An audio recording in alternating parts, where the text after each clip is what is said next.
السلام عليكم ورحمة الله وبركاته. إسرائيل يا دكتور عبد الشيء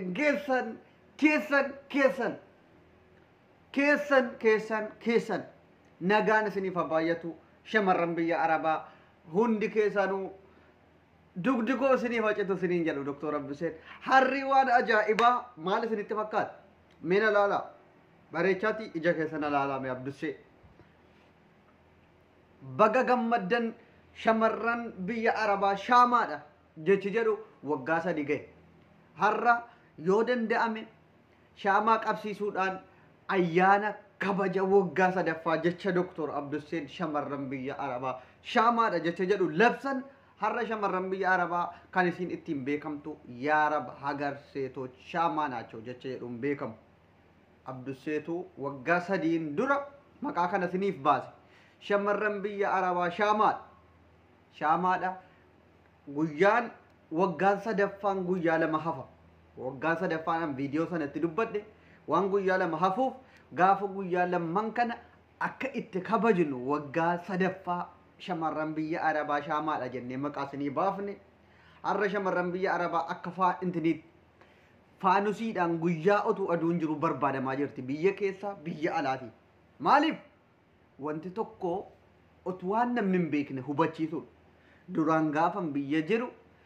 nama Suudii irraa gale nama Suudaanii irraa gale namuma biyya alaatii gale namni bahee badee baqata biyya alaatii dhufte jennaan akka waan sharmuxummaadhaaf yookiin jira miti ofii kootiin beeka gaafan biyya jiru gaafan biyyaa bahu ka'u nama Suudaanii irraa Suudii irraa eessa irraa dhufe du'ee badee baqadha fiigee isa jarri fuulatti dibatan kana bakka dhukkubni qabee jennaan waa fuulatti dibatanii maaloodha jechuudha jedhu sammuu keessa nu kaa'amee jira. HIV qabu warri biyya alaatii dhufe baqadhaa jennaan baqatamaa ture.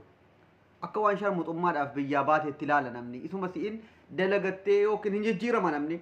Amma fakkeenyaaf ijoolleen dhumti daalattiin kun kaatee biyyaa baatee gaafa waggaa lamaa qilleensi mana keessaa aduu akka ajaa'ibaatti akka biyya ofiitti qilleensa gahaa argachuu waan hin jirreef inni afuufamti ni fufurdetti gaafa biyyatti deebite biftinni amma afuufamee bareede kun waan irraa hir'atuuf dhukkuba qabee jennaan akkas taate kunu argitanii dheengadda gaafa dhuftu kana HIV qabdi jedhamee namni baay'een fuuchuu miti salaamataa jechuu baqataa ture har'a erga doktor Abduseen waggaa sadanni har'a duula ajaa'ibaa miidiyaa irratti shamarran biyya arabaa malee hin fuudhina shamarran biyya arabaa shaamaa ofiisiitii baqxee namaaf shaamaa taate coccobdee maatii barsiiftee ofiisiitiif jireenya dhiiftee sifuusifte ati ilmoo argattee obboleessi kee hangafti jennee duula bannee har'a shamarran faanusiidhaan guyyaa guutuu baatirii qabatame karaarra barbaadamaa jirti.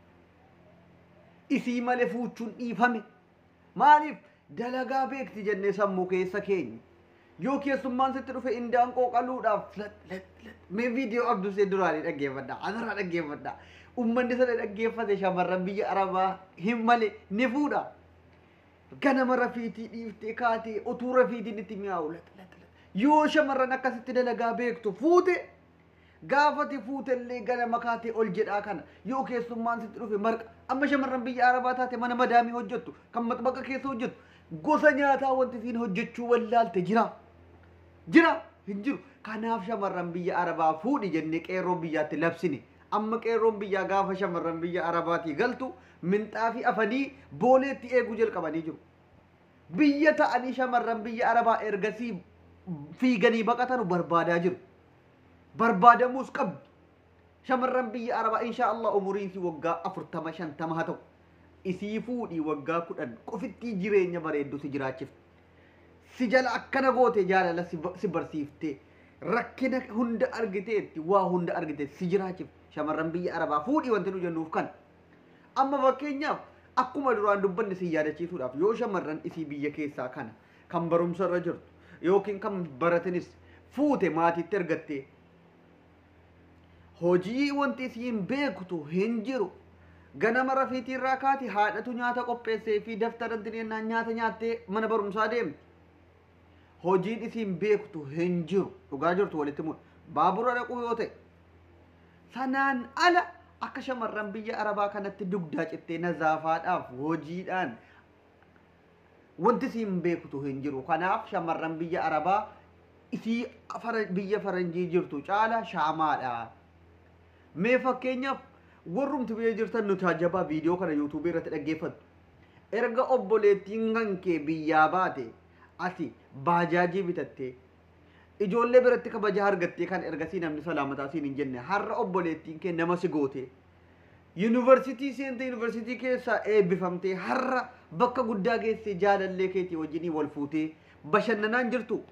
Otuu obboleettiin kee biyya Dubaay, Suudi Arabiyaa keessa, Kuweetiin keessa eessa teessee dugdaa cittuu ati bashannanaan jirtu.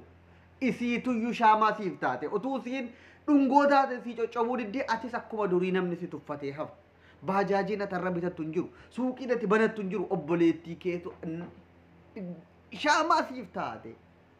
Nama si goote. Ofii isiitii eessa jirti? Hin heerumne. Achuma hojjetaa jirti. Jaallachuun isii jibbisiiteeti. Shamarran sanuu wanti jara rakkisu hin jiru. Humbarri shamarran dhiira fuudha malee jarri nama fuudhan. Yoo akkam ta'e gaafa umurii isii waggaa 15-16 ga'e numa heerumti. Kan qabuun fuudha kan intini jedhatti heerumuu dandeetti. Isiinoo kana dhiiftee maatiin koo rakkataadha. Maatiin koo mana citaa keessa jira. Obboleessi koo waan ittiin barumsa baratu hin qabu. Hiriyoota isaa biraa mataa qabata jettee heeruma dhiiftee jaalallee si jaallattu dhiiftee bashannantee akka barbaadde dooriyyoomuu dhiiftee gajjettee madaamiin ta'al jiib maalu jetteeni dugdaa cittee si barsiifte. Warri immoo teessanii biyyatti ergasii shamarran biyya Arabaa jinjanaadhaaf malee fuudhaaf hin taatu jedhaa turtan. Meexiin xalaaf akkamitti shamarran biyya Arabaa fuudhaaf hin taane? Akkamitti jinjanaa qofaaf taati? Hin ta'u.